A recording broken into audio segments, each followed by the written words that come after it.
All right, so today let's dive into something pretty monumental. Um, the Kumbh Mela. Hmm. It's known as the world's largest peaceful gathering. Wow, yeah, that is incredible. It's a huge spiritual event for Hindus. But what's really interesting is how it kind of combines mythology, astronomy, and these really old cultural traditions.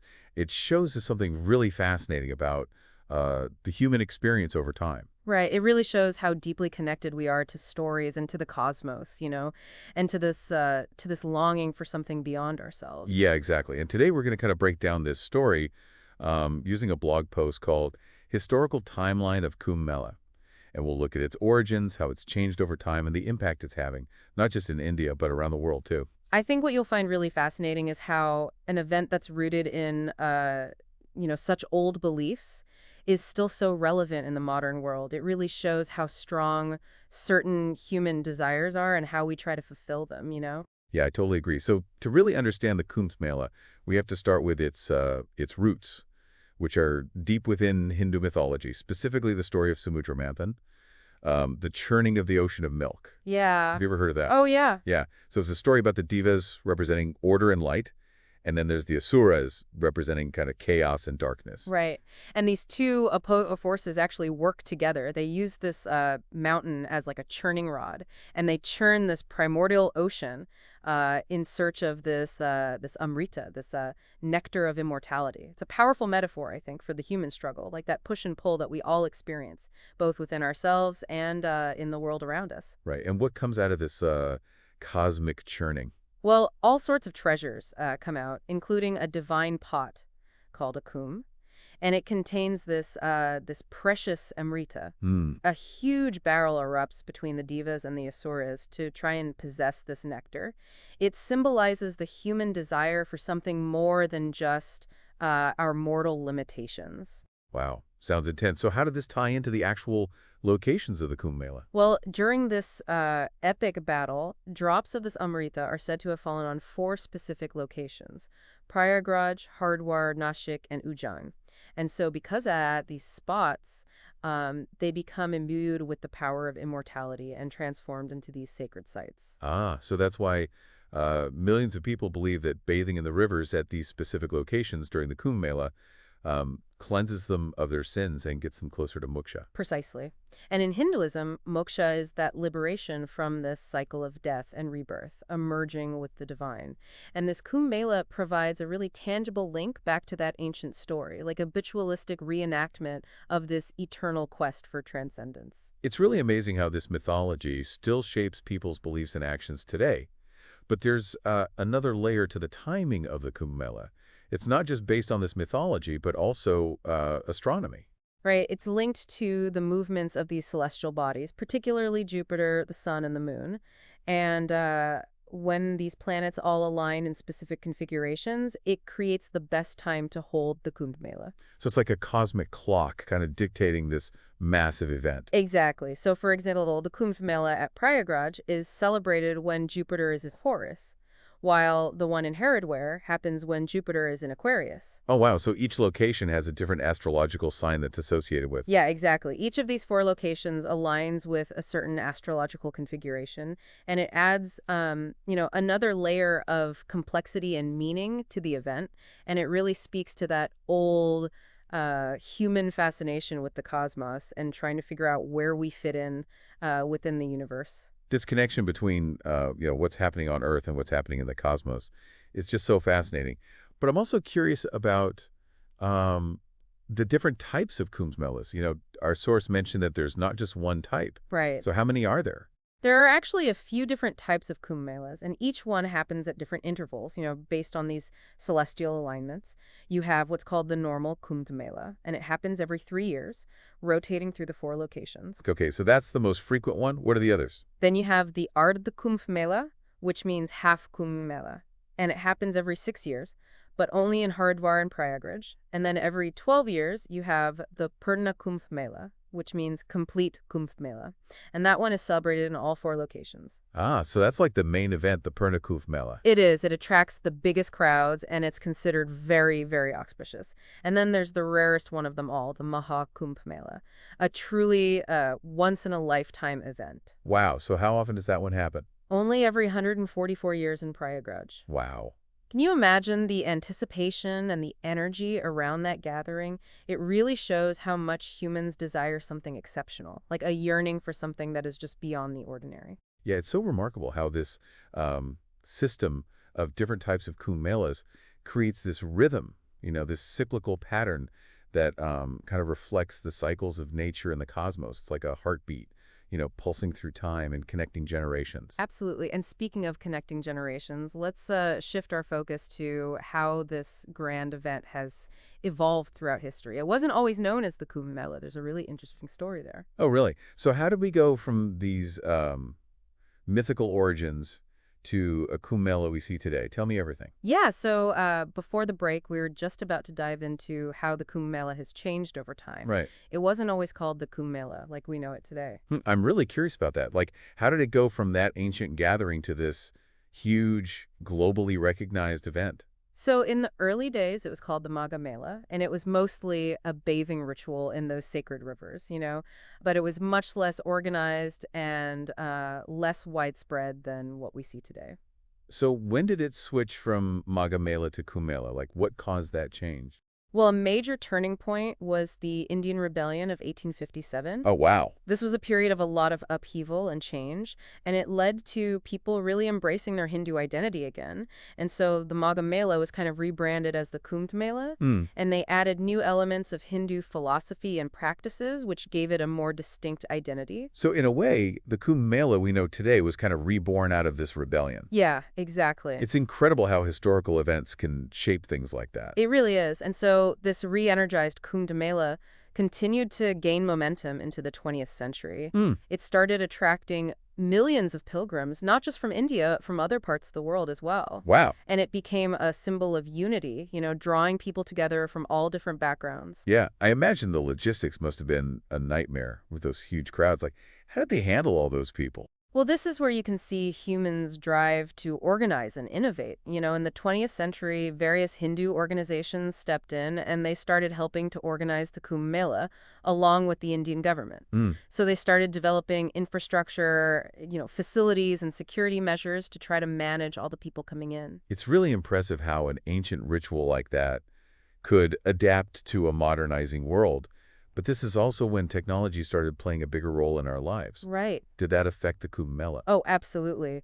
When mass media came along, the Kumbh Mela's reach expanded incredibly. Right. Things like newspapers, magazines, and radio broadcasts, they all started spreading the word. Yeah. And they helped turn what used to be a mainly regional event into a global phenomenon. It's like that ripple effect you were talking about, spreading outwards and captivating the world. Exactly. And then as we move into the 21st century, we had a whole new wave of technological advancements. Right. And those have transformed the Kumbh Mela even further. Wow, in what ways? Well, think about digital infrastructure, crowd management systems, communication networks, all of that. Yeah. It's really a fusion of ancient tradition and modern technology. So the Kumbh Mela today is really a testament to human ingenuity. I think so, yeah. It shows how adaptable we are, how we can innovate and preserve traditions, even in a world that's constantly changing. It is. But let's dive a bit deeper into how the Kumbh Mela is significant within India. We touched on how it's important in Hindu beliefs and how it brings people together. Right. But what else? It goes beyond just religion. It has a deep impact on Indian culture and society as a whole. It's woven into their art, music, literature, and everyday life. Let's unravel those cultural threads a bit. Give me a glimpse of how deeply the Kumbh Mela is tied into India itself. Well, first of all, the Kumbh Mela is like a living museum of Hindu traditions. The rituals, the storytelling, the chanting, the presence of the sadhus, all of that. These are practices that have been passed down for generations, and they're all on display at the Mela. And for anyone who might not know, sadhus are those holy men who've given up everything to live a spiritual life, right? Yes. They're a pretty striking sight at the Kumbh Mela. They are. They're a living link to India's spiritual heritage. They represent a path of renunciation and devotion, and that resonates with a lot of people. Yeah. And the Kumbh Mela isn't just about preserving traditions. What else is it about? It's also about building a sense of community. It's a place where people from all walks of life come together. Yeah. They're united by their faith and their desire for spiritual cleansing. It seems like it goes beyond the usual social divisions that exist. Exactly. The Kumbh Mela is a really powerful symbol of unity and diversity. It reinforces the idea that even though we're different, we're all connected. Yeah. We share the same basic human aspirations. It's like a mini India, showcasing the country's incredible diversity and its underlying unity all at once. Precisely. And that sense of community goes beyond just religion. The Kumbh Mela also has a big economic impact, Oh, really? especially on the local communities that host the event. I can see how that would happen. Yeah, with millions of people coming in, there's a huge boost in economic activity. It supports businesses, vendors, the tourism industry, all of that. It's amazing how this ancient gathering has become such an economic engine. It is, yeah. It's proof of how powerful it is to bring people together, and in doing so, create opportunities and prosperity. Absolutely. But it's not just about the economic benefits. The Kumbh Mela has actually played a surprising role in raising awareness about public health. Really? That's interesting. How so? Well, because there are so many people gathering in one place, there are potential health risks, right? Yeah, of course. So they've had to put a big emphasis on sanitation and hygiene at the Kumbh Mela. I see. And over the years, that's actually helped raise awareness about public health, not just at the festival itself, but in other places as well. So the Kumbh Mela has been a force for positive change when it comes to public health. You could say that the organizers have set up really sophisticated waste management systems, water purification efforts, health camps, all sorts of things, and that set a good example for other large-scale events in India. This is a perfect example of how tradition and innovation can work together, to address modern challenges. The Kumbh Mela is so much more than just a religious gathering. It's a cultural phenomenon, an economic engine, and even a force for social change. Definitely, and its impact extends far beyond just India's borders. The Kumbh Mela is now recognized around the world. It's achieved global recognition. Let's talk about that global dimension. What's made the Kumbh Mela so famous internationally? Well, one thing is, it holds the Guinness World Record for the largest peaceful gathering. Wow. That alone is pretty amazing. Yeah. I can only imagine what it looks like to see millions of people gathered in one place. It's a sight to behold, and on top of that, it's also been recognized by UNESCO. Really? The Kumbh Mela has been added to their representative list of the intangible cultural heritage of humanity. That's a big deal. What does that mean? It means that the Kumbh Mela is recognized for its universal value. It's not just important for India, but for the whole world. I see. It speaks to how humans everywhere desire connections, spirituality, and a sense of belonging. Exactly. And all this global attention has helped put India on the map as a major spiritual destination. Right. People come from all over the world. Tourists, scholars, spiritual seekers, all sorts of people. So the Kumbh Mela has become a way for people to experience the rich culture and spirituality of India. It has. It showcases its ancient traditions, its energy, and its message of unity. It really is a testament to how powerful those ancient rituals can be in a modern world. Yeah. And all of that wouldn't have been possible without media and technology. Right. They've played a big role in spreading the word about the Kumbh Mela. Things like documentaries, news reports, and social media, they've all helped to share the story. They capture all the excitement, the scale of the event, and its spiritual side. They do. It's amazing how these tools can transport us somewhere else. Yeah. And let us experience something we might never have been able to see otherwise. It's like a virtual pilgrimage. Exactly. And this exposure has also gotten academics and researchers interested, haven't it? Oh, definitely. In what ways? Well, the Kumbh Mela has become this fascinating subject for anthropologists, sociologists, historians, religious scholars, all sorts of people. Wow, it's like a living laboratory for them to study things like human behavior, belief systems, and how powerful collective rituals can be. It is. And the things they learn from these studies can help us understand broader societal trends, too. Absolutely. And our search for meaning in a world that's constantly changing. It's a fascinating example of how tradition and modernity interact. With its ancient roots and modern adaptations, it shows us how old practices can evolve and stay relevant in the 21st century, while staying true to their core values. Yeah, it's a testament to how adaptable humans are and our ability to honor the past while looking toward the future. Exactly. And as we continue to explore the global implications of the Kumbh Mela, we'll discover even more amazing things. But first, let's take a short break and come back ready to delve deeper into what this incredible event can teach us about ourselves and the world around us. Welcome back. We've gone through the history, the cultural importance, and even the amazing logistics of the Kumbh Mela. And now, in this last part of our dive, let's broaden our view and think about its implications for the world as a whole. Yeah, the Kumbh Mela has really gone beyond its origins in India. It's captured the world's attention and it highlights some really deep truths about what it means to be human. Yeah, we talked about how it's recognized as the largest peaceful gathering, bringing in millions of people from all over the globe. It's not just a Hindu pilgrimage anymore; it's a worldwide phenomenon. What do you think it is that draws people from so many different backgrounds to this event? I think it speaks to something universal, a longing for connection, for meaning, for something beyond the everyday. The Kumbh Mela, even though it has this specific religious context, it taps into these desires that we all share. It's interesting how a ritual with roots that go back so far can resonate with people who might not have the same beliefs. I think it shows how powerful shared rituals and experiences can be. They create a sense of unity and belonging. Hmm. And in a world where there's so much division and conflict, the peaceful coexistence you see at the Kumbh Mela sends a really strong message. Yeah, it's a beautiful example of unity and diversity. Millions of people from all walks of life coming together in harmony, searching for something bigger than themselves. It's a really powerful image. It is, and it's not just about peaceful coexistence. What else? The Kumbh Mela, with its focus on spiritual purification and self-reflection, it encourages people to look inside themselves and connect with something beyond the material world. Right. It reminds us that even though we might have different cultures, languages, or beliefs, we all share a common humanity, and we all want something more than just our daily worries. You mentioned earlier that the Kumbh Mela has been recognized by UNESCO.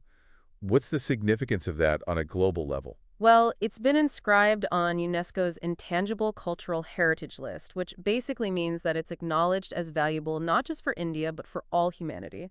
It recognizes the cultural richness, the history, and the lasting human values that this tradition embodies. It's like a global seal of approval. Exactly, and it helps to protect and preserve this tradition for the future. Right. So its story keeps being told, and its impact can be felt all around the world. And we can't forget how media and technology have made the Kumbh Mela reach a wider audience. Absolutely. Documentaries, news reports, articles, social media, they've all contributed to spreading the word about the Kumbh Mela. They capture all the vibrancy, the scale, the spiritual feeling of it. It's almost like being there. Right, it's like a virtual pilgrimage. And this global exposure has also made it a subject of interest for academics and researchers, right? Yeah, definitely. The Kumbh Mela has become a fascinating topic for anthropologists, sociologists, historians, religion scholars, all sorts of people. Yeah, it's like a living laboratory where they can explore human behavior, belief systems, and the power of these collective rituals.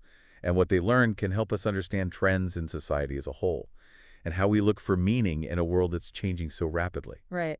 The Kumbh Mela gives us a unique way to look at how tradition and modernity interact. Hmm. It shows how practices from long ago can evolve and stay relevant in the 21st century, even while adapting to new technology and ways of life without losing their essence. It's a testament to our ability to adapt as humans and our ability to honor the past while embracing the future.